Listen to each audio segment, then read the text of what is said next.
장사 진행과 승천과 부활 이 세 가지를 알아봤습니다. 장사 진행의 사건에는 누구의 사건이 아주 중요한 단초가 됐다고 했죠? 아리마대 요셉. 누구의 사건이요? 아리마대 요셉의 사건이 아주 중요한 단초가 됐다고 했습니다. 그다음에 승천을 우리가 얘기할 때는 승천이 그저 하나의 기념비적이고 상징적인 그런 사건이 아니라 실제로 이 땅에서 공간 이동을 하셔가지고 하늘로 올라가셨다. 이 구체적인 사실을 우리가 믿어야 된다. 그 믿음을 고백을 해야 된다 했고요. 그다음에 부활에 대해서는 우리가 얘기하면서 특별히 고린도전서 15장이 부활장이 복음서에 있는 부활장을 기초로 해서 쓴 것이 아니라 그 이전에 믿음의 고백과 함께 부활에 대한 변종을 했다고 그렇게 얘기했습니다.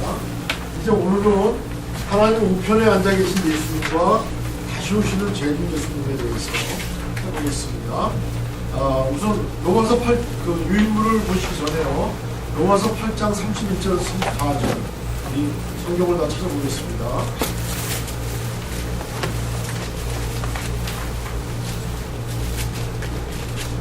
로마서 8장 31절에서 이게 39절로 되어 있는데 34절까지 있습니다. 로마서 8장 31절에서 34절 얼마나 하나님 우편에 앉아 계신 것에 대해서 많은 사람이 고백을 해준다는 것을 보겠습니다. 찾으셨죠? 다 같이 읽겠습니다. 시작. 그런즉 이 일에 대하여 우리가 무슨 말을 하리요? 만일 하나님이 우리를 위하시면 누가 우리를 대적하리요? 자기 아들을 아끼지 아니하시고 우리 모든 사람을 위하여 내어주신 그가 어찌 그 아들과 함께 모든 것을 우리에게 은사로 주지 아니하겠느냐? 누가 능히 하나님의 택하신 자들을 봉사하리요? 의롭다 하시는 하나님이시니 누가 정죄하리요? 죽으실 뿐만 아니라 다시 살아나신 이는 그리스도 예수시니 그는 하나님의 우편에 계신 자요 우리를 위하여 강구하시는 자신이라. 지금 그리스도의 사랑에 대해서 바울이 얘기를 하고 있으면서 중요한 것은 34절에서 그는 하나님 우편에 계신 자다 이렇게 얘기하고 있습니다. 우리가 하늘에 오르사 전능하신 하나님 우편에 앉아 계시다가 그걸 고백하고 있는데 이것이 얼마나 성경에 근거해서 고백하고 있는지 그것에 대해서 성경 기조로 이렇게 해놨습니다. 여기 유인물이요. 1번에 보면 시편 110편 1절 다 같이 한번 읽겠습니다. 시편 110편 1절 여기 유인물 보시면 됩니다. 시작. 여호와께서 내 주에게 말씀하시기를 내가 내 원수들로 내 발판이 되게 하시더니 너는 내 오른쪽에 앉아 있으라 하셨도다. 예, 이 말씀은 예수님이 오시기도 전에 구약의 시편 기자가 얘기를 했는데 이거를 사도행전 2장 33절에서 35절에 보면 베드로가 성령 충만한 다음에 온 무리들에게 설교를 하면서 시편에 바로 이 말씀이 그리스도를 향한 말씀이다. 그래서 지금은 부활 승천하셔서 하나님 우편에 앉아 계신다. 이거를 지금 고백을 했습니다. 성경이 성경을 해석해 주는 것을 가장 정확한 해석으로 우선순위 해석으로 저희들이 생각을 하죠. 마가복음 14장 62절에는 예수께서 이르시되 내가 그니라 인자가 권능자의 우편에 앉은 것과 하늘 구름을 타고 오는 것을 너희가 보리라 하시니 이거 여러 번 했지만 이거는 바로 대제사장 가야바에게 예수님께서 마지막 그 질문을 했을 때 그건 유도 질문이었지만 유도 질문을 했을 때 권능자의 우편에 앉아 있을 것이다 라고 얘기를 했고 마가복음 16장 19절에서는 실제의 말씀을 마가가 기록하고 있습니다. 3번 한번 읽겠습니다. 시작. 예수께서 말씀하신 같이 하늘로 올라가서 하나님 우편에 앉으시니라. 예, 하나님 우편에 앉아 계신다 이렇게 얘기를 했고요. 그 다음에 사도행전 7장 56절은 이건 스데반이 설교할 때입니다. 스데반이 설교하고 마지막 돌에 맞아 죽을 때 그때 봤던 광경을 이렇게 얘기하고 있거든요. 말하되 보라 하늘이 열리고 인자가 하나님 우편에 서신 것을 보노라. 또 베드로전서 3장 22절에는 그는 하늘에 오르사 하나님 우편에 계시니 천사들과 권세들과 능력들이 그에게 복종합니다. 그러니까 지금 승천하신 주님은 하나님 우편에 계시다는 말이 구약에서 그리고 신약 여러 곳에서 복음서에서 서신서에서 나타나고 있어요. 여기에 근거해서 우리가 전능하신 하나님 우편에 앉아 계시다가를 지금 사도신경에서 우리가 고백하고 있는 거예요.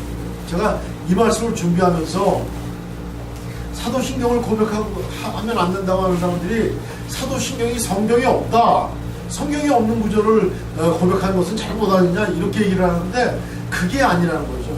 이렇게 우리 신앙 선배들은 성경 구석구석에 나오는 말씀을 가지고 여기에 근거해서 우리가 사도신경을 한 점은 한 점은 고백하는 건데 그걸 성경에 없다 하는 것은 본말이 전도된, 우리 성경에 없는 것을 공허하게 인간이 조작해서 만들어낸 걸 고백하는 게 아니라 성경에 근거한 말씀. 비록 초두에도 말씀드렸습니다만 사도신경 자체는 제자들이 얘기했거나 영감된 말씀이거나 그거는 아니지만 사도신경의 한 조문 자체가 이미 성경에 있는 말씀을 근거로 해서 우리가 고백을 하는 것이기 때문에 그들의 논리는 틀렸다고 볼 수 없어요.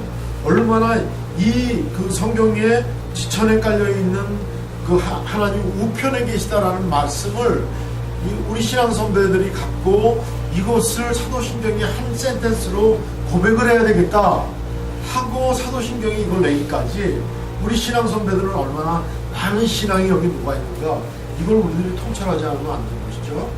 자, 그런데 자, 우편의 근거는 그런데 이 우편의 뜻이라는 것에 대해서 좀 생각해 볼 필요가 있습니다. 승천일 때는 우리가 공간적인 승천을 얘기했습니다. 그렇죠? 분명히 예수님이 승천하신 것은 그냥 시적으로 그가 높은 데 올라가시는 그런 그 큰 의미를 우리가 보기 위해서 승천이라고 표현하자가 아니라 이 지상에서 하늘로 분명 올라가셨다는 것을 얘기합니다. 그런데 하나님 우편에 앉아 계신다 하는 것은 잘 생각해 보시면요, 하나님은 우리 인생이 아니시기 때문에 좌우가 있겠습니까? 없습니다. 하나님의 우편과 하나님의 좌편이, 그렇다면 전제가 하나님도 우리와 같이 시공간의 제약을 받아야만 하나님 우편과 좌편이 있다는 뜻이죠. 그런데 하나님 우편에 앉아 계시다 라고 표현한 것은 하나님은 우리와 같은 인생이 아니시기 때문에 하나님의 우편이라는 것은 사실 없어요.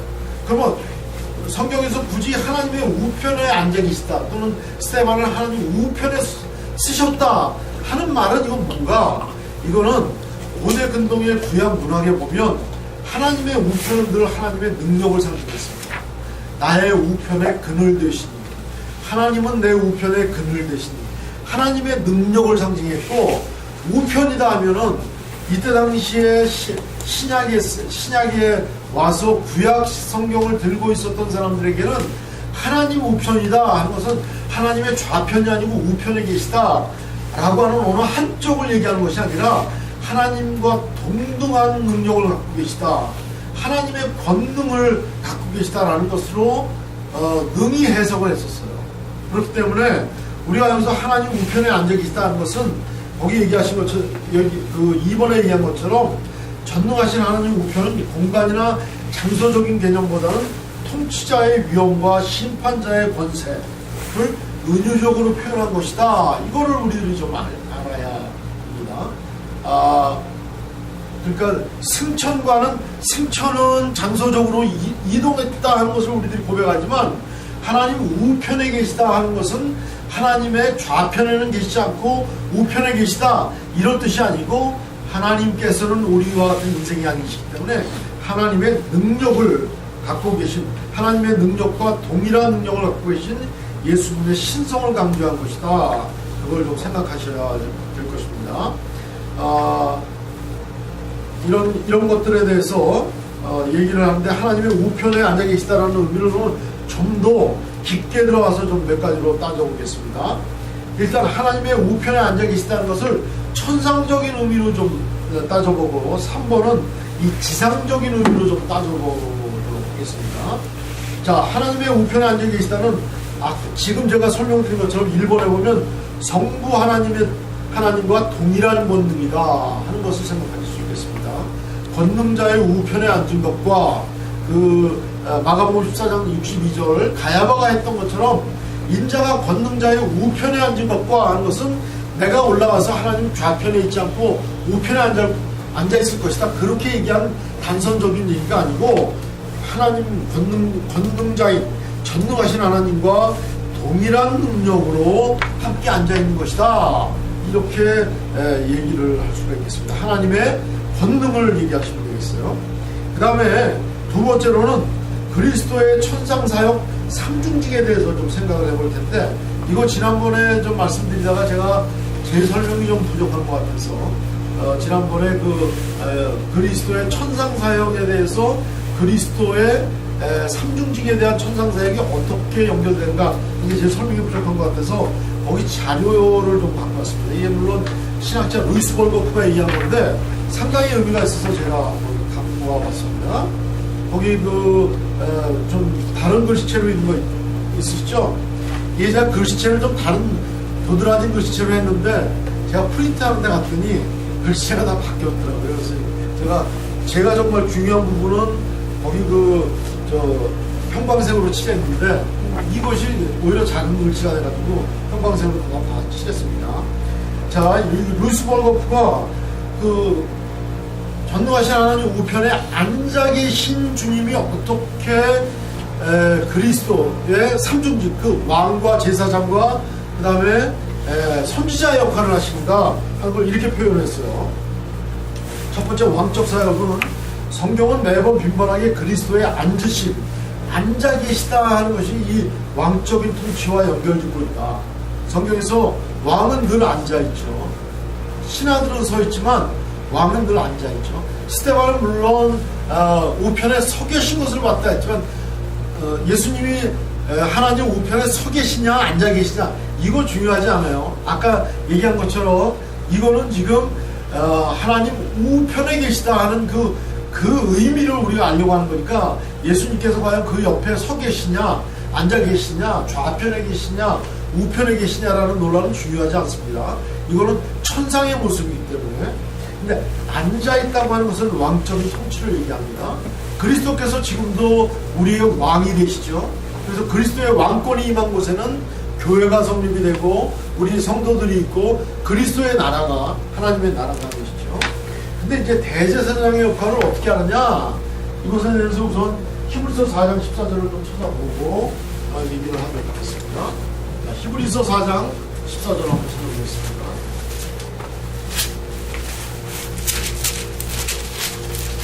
히브리서 4장 14절.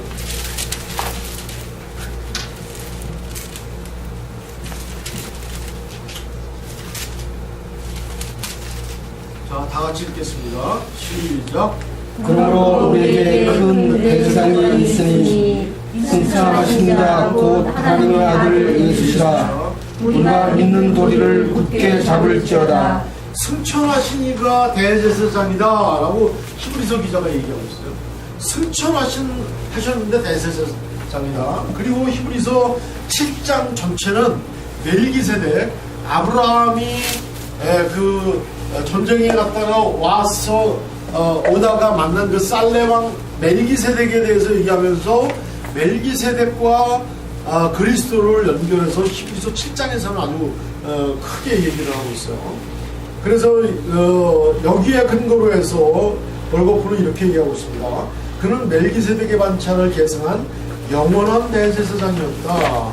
그가 십자가, 여기가 좀 중요합니다. 그가 십자가 위에서 다 이루었다고 외치셨을 때 그는 그의 제사장 사역이 끝났음을 뜻하지 않고, 다 이루었다고 하는 것은 그의 제사장 사역을 다 이루었다고 하는 것이 아니라 단지 그의 능동적인 고난이 종결되었음을 말씀한 것이다. 지금도 그는 천상에서, 예수님이 천상에서 부단히 그의 제사장 역을 적용하시면서 이를 죄인들의 칭의와 성화에 유효하게 하신다. 자, 이 말씀을 좀 설명을 드려야 되겠습니다. 이게 뭐냐면요, 구약의 제사장으로 좀 돌아가보죠. 제사장은 이거 만인 제사장 보는데 제가 제사장이라는 건 아닙니다. 여러분 보시기 좋게 제사장이 있으면 죄 지은 사람들이 양을 갖고 오죠. 그럼 제사를 지내주죠. 그러면 벌을 받아야 되는데 양을 잡음으로써 그 사람은 그 벌에서 벗어나게 되죠. 그것이 뭡니까? 단순적으로 한 건 한 건 죄진 것에 대해서 의롭다함을 칭함을 받는 거죠. 그 칭의의 역할을, 순간적인 칭의의 역할을 제사장이 해줬죠. 그렇죠. 그런데 지금도 우리는 다 칭의 받았습니다. 그리고 우리는 성화의 과정을 갑니다. 근데 만약 저 문을 열고 전혀 예수를 믿지 않던 사람들이 않는 사람이 한 사람 왔다. 그리고 그가 여기서 교회에서 말씀을 듣고 믿음을 받아들이고 나도 예수 그리스도의 십자가를 믿는다 그러면 칭의가 되죠. 그 칭의가 되는 것은 구약의 제사장이 제사를 드려줌으로써 칭의를 해주는 것처럼 지금도 천상의 그리스도께서 칭의의 역할을 칭의를 해준다는 것이에요.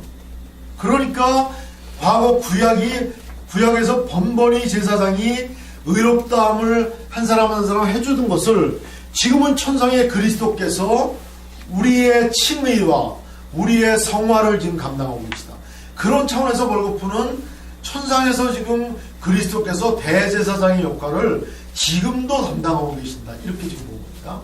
이해하시겠습니까? 이 말씀? 여기서 끝에 그는 지금도 죄인들의 칭의와 성화에 유효하게 하신다라는 말씀을 이해하시는지 모르겠습니다. 이게 이해가 안 되면 도대체 그리스도의 천상사역이 왜 대제사장의 역할을 지금 하고 있는 것이지 그게 우리가 이해가 안 되는 것입니다. 이해되세요? 다시 한번 설명드릴까요? 다시 설명드리겠습니다. 자, 우리가 오버랩을 해서 지금 신약이 아니라 구약시대로 갔다고 보자는 거죠. 구약시대 때 양을 갖고 와가지고 제사를 드리려고 하는 입장에서는 뭐냐면은 나 죄 졌는데 벌 받고 싶지 않다는 거거든요. 그건 바로 뭐냐면은 우리로 얘기하면 나는 불의하지만 불의한 게 아니라 의롭다고 칭의 받기 위해서 이 양을 갖고 오는 거거든요. 그럼 제사장이 정해진 규례에 따라서 돈 없는 양의 제사를 지내고 나서 홍길동 너는 이제 그 죄에서 벗어났어. 넌 의롭다고 해줄게 하고 돌아가는 게 제사장의 역할 아니었습니까?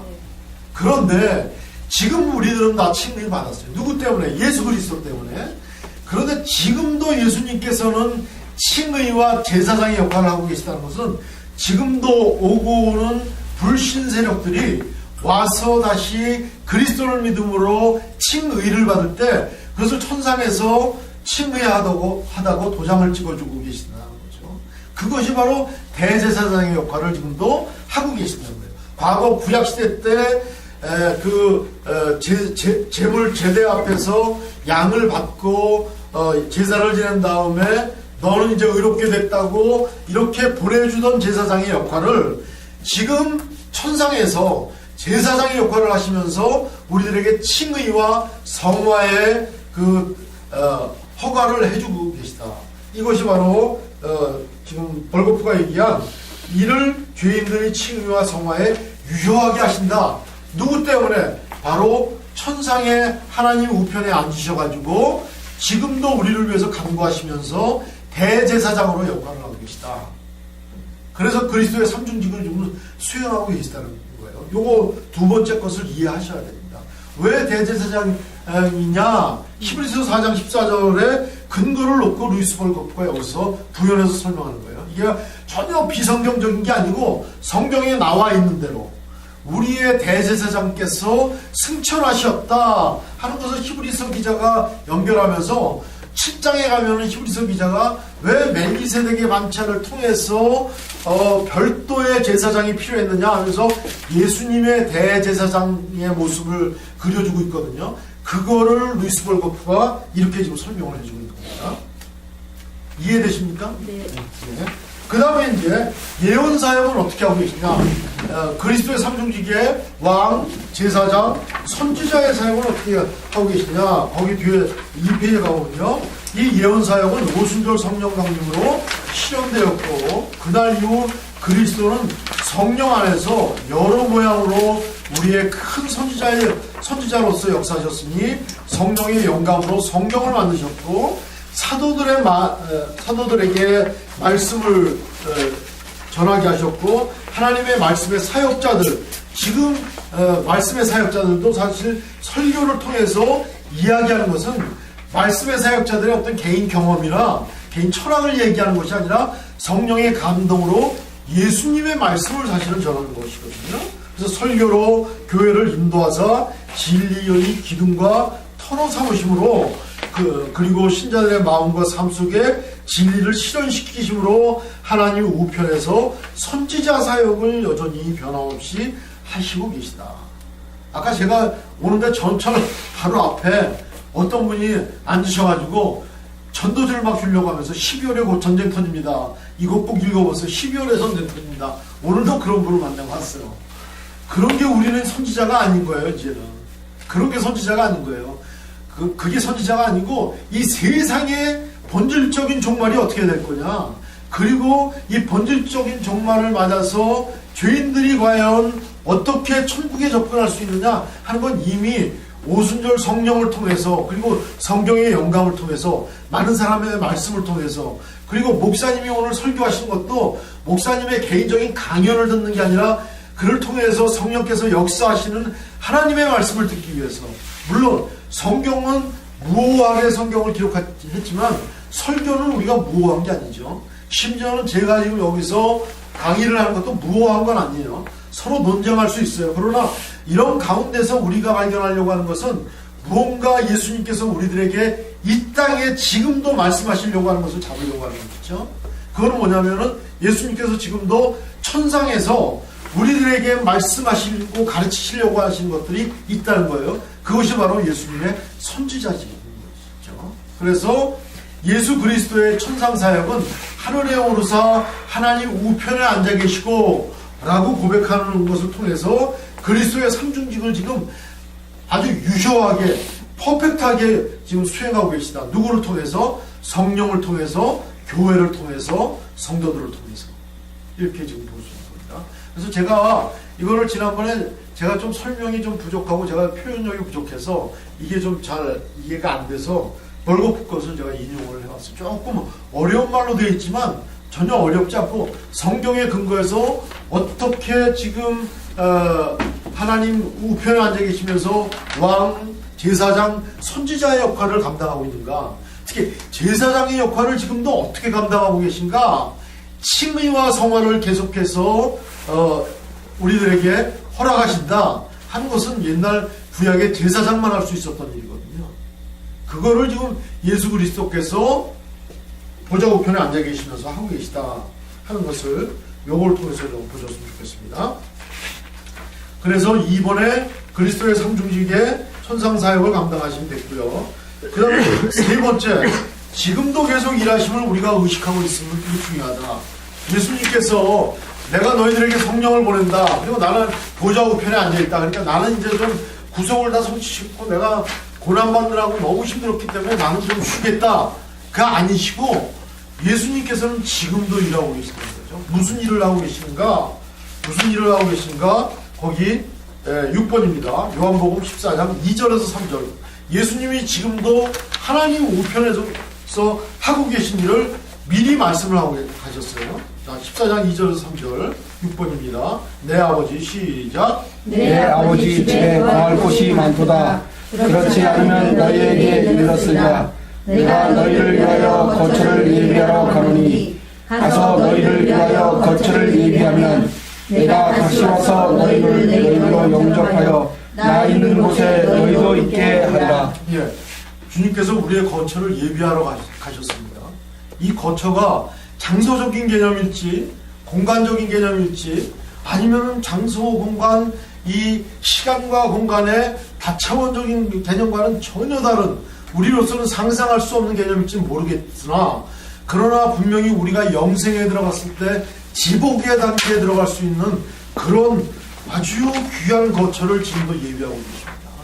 그렇기 때문에 주님은 이제 좀 쉬고 성령이 역사하시는, 예수님은 지금 그 작전 타임을 부르고 벤치에 앉아서 쉬시는 시간이 아니고 예수님도 함께 지금 일하고 계시다.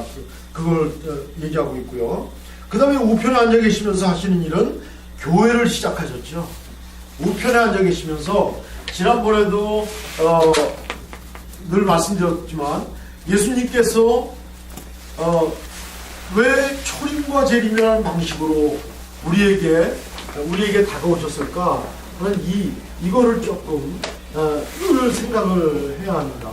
초림과 재림이라는 방식.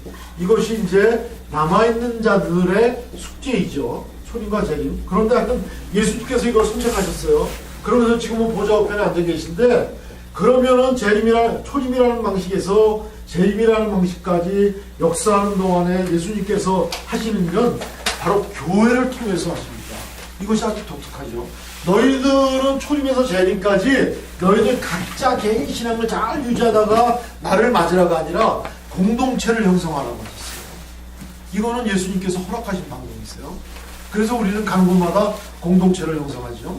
이거 마태복음 16장 18절에서 베드로의 고백에 너의 이 고백 위에 너의 반석 너의 고백 위에 내 교회를 세우고 음부의 권세가 이기지 못하리라 이렇게 말씀을 하셨죠. 참 그거 보면 놀라워요. 여러분 이 세상 왕국 군사력과 경제권과 통치권이 있는 이 세상 왕국은 굉장히 오래 갈 것 같지만 오래 못 갔어요. 예수님 당시에 헬라 왕국이 있었고요. 로마 제국이 있었고요. 그 다음에 쭉 이 세상이 각 나라로 형성해서 1, 2차 세계대전이 있으면서 뭔가 틀어질 것 같았는데 그 뒤에 이제 이때 당시엔 팍스 로마나가 있었지만 지금 팍스 아메리카나가 있었는데 지금 시대학자들은 팍스 아메리카도 지금 지고 있다고 그러죠. 그리고 그 얘기하는 사람 입장에서는 앞으로는 팍스 차이나가 온다 이런 얘기도 하지만 그러나 국가와 경제와 군사권을 가진 나라는 늘 소멸하고 다시 일어나고 소멸하고 다시 일어났어요. 아마 예수님이 재림 안 하시고 지금부터 한 1000년이 지난다면 미국이라는 나라가 살아있을까요? 지금의 나라 국가 개념에서 살아있는 나라가 몇 나라가 될지 모르겠습니다. 지금 지금 형 상태로 보면 싸우지 않고도 경제적인 문제로만도 이게 고립되고 물러가고 하는 게 많을 것 같아요. 지금 유럽에서는 나라에서 자꾸 독립하는 나라가 새로운 나라가 생기죠. 아일랜드가 지금 독립한다고 그러고 스페인에서 카탈루냐가 지금 다시 독립한다고 그러고 이렇게 막 분파가 되죠. 또 러시아 쪽에서는 그렇게 소수민족들이 나눠졌다가 다시 러시아로 편입하겠다고 하죠. 인간 군상들의 나라는 모아졌다가 사라졌다 모아졌다 사라졌다 계속해요. 군사력과 정치력을 갖고 있음에도 불구하고.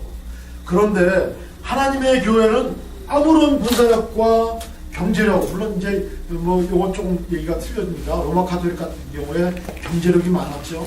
또 지금 한국 교회의 대형 교회의 부패 가운데 돈 문제 때문에 문제가 되는 거 많았죠. 하여튼 그거는 차치하고 오로지 말씀과 믿음으로 살아온 교회는 지금도 계속되고 있어요.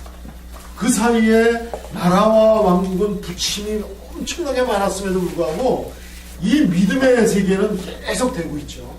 물론 그것이 부패한 가톨릭의 그걸 수반을 하든지 지금 부패한 한국교회의 문제를 수반하든지 하여튼 그 역사적으로 어두운 면도 있지만 예수님께서 말씀하셨던 내 교회는 음부의 권세가 이기지 못하리라 그리고 세상 끝날까지 내가 함께하리라 했던 것이 그대로 예수님이 그때 선언하신 이후부터 지금까지 이거는 정말 놀라운 사실이에요.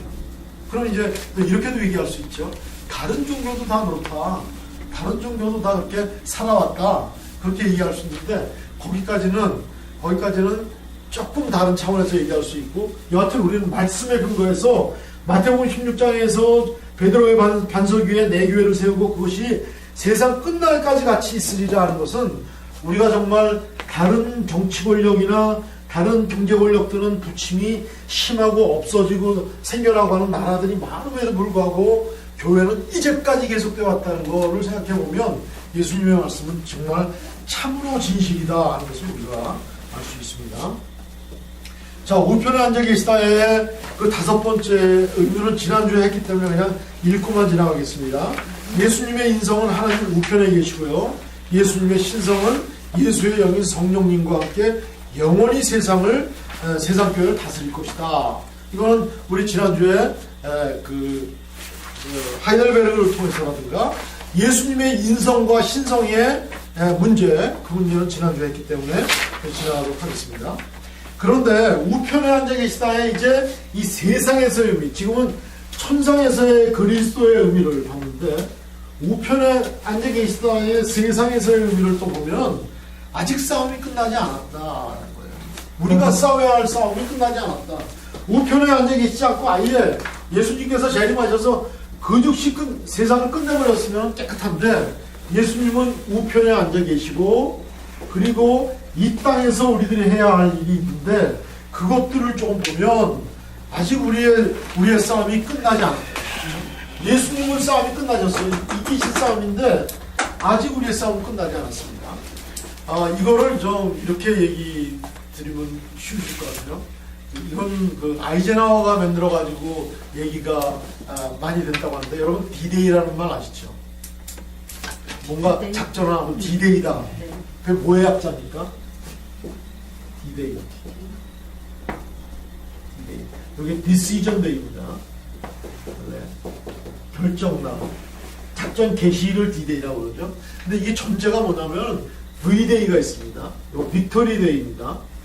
아이젠하워가 2차 세계대전에 노르망디 상륙 작전을 할 때 전쟁에서 이건 확실하게 이겼다 해서 빅토리 데이를 먼저 상정을 하고 그 다음에 이제 우리가 이 V-Day를 이끄는 데 있어서 D-Day를 언제로 할 거냐 해가지고 노르망디 상륙 작전을 하면서 D-Day는 며칠이다 이렇게 암호화했었는데 이것이 지금 오늘날에 일반화돼 가지고 D-Day는 언제로 한다 이렇게 했던 거예요. 근데 예수님의 이 천상 사역과 지금 이제 지상에서의 우리 모습을 보려면 바로 이거를 생각하면 돼요. 예수님은 이미 이기셨습니다. 분명히 재림하셔서 이 빅토리를 선언하실 거예요. 우리는 확신합니다. 대신 이 V-Day를 이끌기 위한 많은 D-Day들을 우리는 이 땅에서 좀 실행하는 것이죠. 그래서 우리의 싸움은 아직 끝나지 않았다. 보좌 우편에 하늘에 오르사 전능하신 하나님 우편에 앉아 계시다 라는 의미는 그리스도의 천상사역의 그 아름다운 모습도 우리들이 생각해야 되지만 우리가 그걸 고백할 때는 우리가 이 땅에서 주님께서 보좌 우편에 앉아 계신 동안 우리가 이 땅에서 할 일이 있다 하는 것을 또 얘기할 수 있는 것입니다. 그 1번에 우리의 싸움이 끝나지 않았다 해서 에베소서 6장 12절 9번이 되겠습니다. 우리 9번을 한번 읽겠습니다. 9번 에베소서 6장 10절 2페이지입니다. 찾으셨죠? 다 같이 읽겠습니다. 시작. 우리의 씨름은 혈과 육을 상대하는 것이 아니오 통치자들과 권세자들과 이 어둠의 세상 주관자들과 하늘에 있는 악한 영들을 상대합니다. 예수님께서 이미 싸우셔서 V-Day가 됐으니까 우리는 싸울 게 전혀 없는 게 아니라 오히려 이제는 우리가 싸워야 됩니다. 단 이 싸움은 분명히 우리가 이긴다. 왜? 예수님께서 음부의 권세가 이기지 못하리라고 했기 때문에 이기긴 이기는데 그래도 우리가 싸워야 된다 하는 것을 바울은 벌써 통찰력 있게 하는 것이죠. 자, 그 다음에 두 번째로 앉아 계시다의 두 번째 의미는 하나님 나라와 사탄이 통치하는 사탄의 왕국은 예수님께서 사탄의 왕국을 사탄을 무적행에 집어넣으실 주님 재림하실 그날까지는 하나님의 세계와 사탄의 세계는 이 두 왕국은 항상 병존해서 존재한다. 이거를 우리가 현실적으로 받아들여야 된다는 것이죠. 루터도 이것 때문에 두 왕국론을 얘기를 했습니다. 그리고 하나님 나라와 사탄의 왕국은 결코 섞일 수 없고 끝까지 대척적으로 간다. 하늘에 오르사 전능하신 하나님 우편에 앉아 계시다라는 것을 보면서 이 두 왕국을 얘기한 게 골로새서 3장 1절에서 4절입니다. 바울이 그 하늘에 오르신 우편에 앉아 계신 주님을 보면서 그 다음에 하나님의 나라와 사탄의 왕국을 봤는데요. 조금 길지만 같이 읽겠습니다. 10번입니다. 골로새서 3장 1절에서 4절 다 같이 읽겠습니다. 시작. 그러므로 너희가 그리스도와 함께 하신 살리심을 받았으며 위의 것을 찾아 거기는 그리스도께서 하나님 편에 앉아 계시다가 위의 것을 생각하고 땅의 것을 생각하지 말라.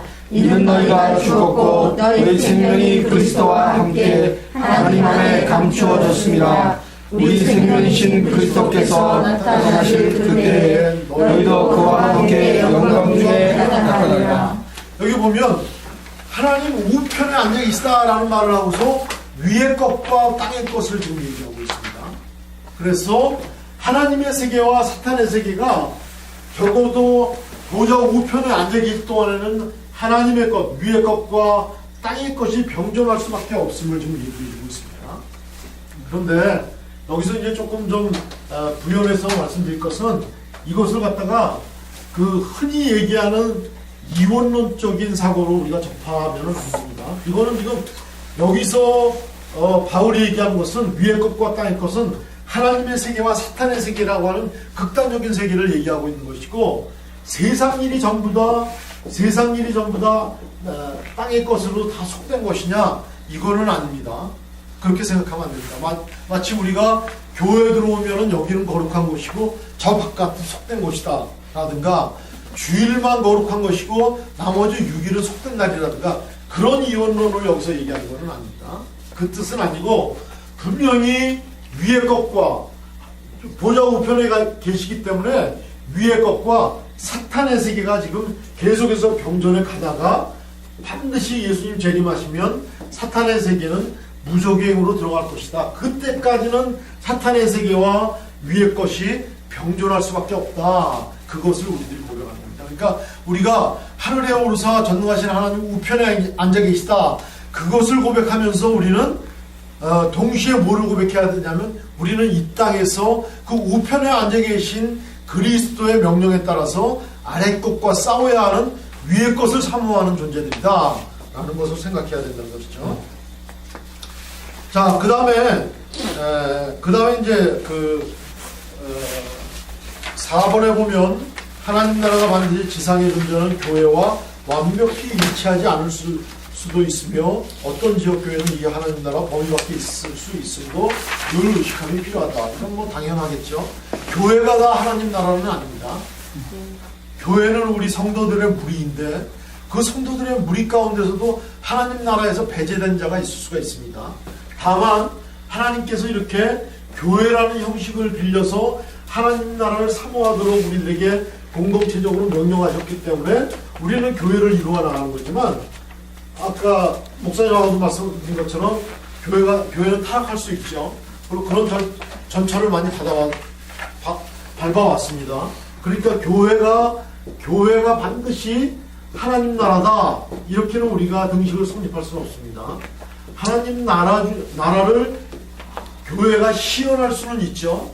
그러나 교회는 늘 타락할 수 있었습니다. 그거는 나중에 우리가 거룩한 공회를 믿사오며 해서 조금 교회론에 대해서는 조금 하도록 하겠습니다.